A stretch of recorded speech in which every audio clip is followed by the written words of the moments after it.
Jeremiah 51, Part 1.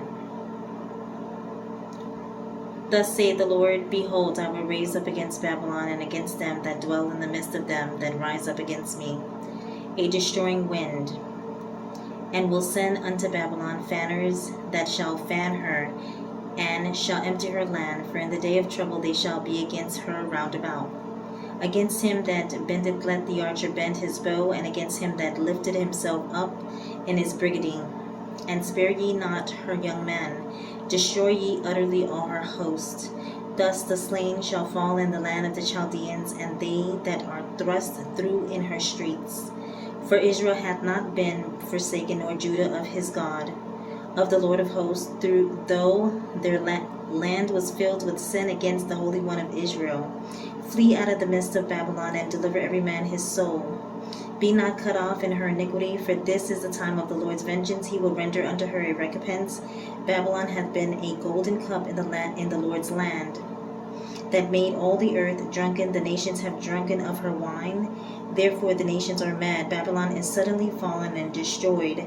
Howl for her, take balm for her pain. If so be she may be healed. We would have healed Babylon, but she is not healed. Forsake her, and let us go, every one into his own country. For her judgment reacheth unto the heaven, and is lifted up even to the skies. The Lord hath brought forth our righteousness. Come, and let us declare in Zion the work of the Lord our God. Make bright the arrows, gather the shields. The Lord hath raised up the spirit of the kings of the Medes for his devices against Babylon, to destroy it, because it is the vengeance of the Lord, the vengeance of his temple. Set up the standard upon the walls of Babylon, make the watch strong, set up the watchmen, prepare the ambushes. For the Lord hath both devised and done that which he spake against the inhabitants of Babylon. O thou that dwellest upon many waters, abundant in treasures, thine end is come, and the measures of thy covetousness.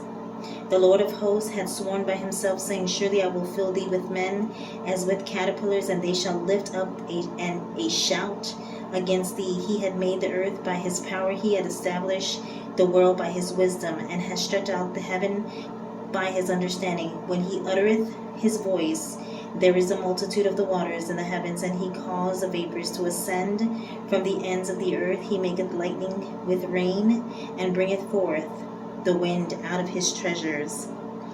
Every man is brutish by his knowledge, every founder is confounded by the graven image.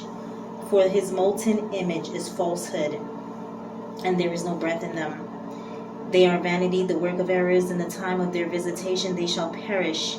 The portion of Jacob is not like them, for he is the former of all things, and Israel is the rod of his inheritance. The Lord of hosts is his name. Thou art my battle axe and weapons of war. For with thee will I break in pieces the nations, and with thee will I destroy kingdoms, and with thee will I break in pieces the horse and his rider, and with thee will I break in pieces the chariot and his rider. With thee also will I break in pieces man and woman, and with thee will I break in pieces old and young, and with thee will I break in pieces the young man and the maid. I will also break in pieces with thee the shepherd and his flock, and with thee will I break in pieces the husbandman and his yoke of oxen, and with thee will I break in pieces captains and rulers. And I will render unto Babylon and to all the inhabitants of Chaldea all their evil that they have done in Zion in your sight, saith the Lord. Behold, I am against thee a destroying mountain, saith the Lord.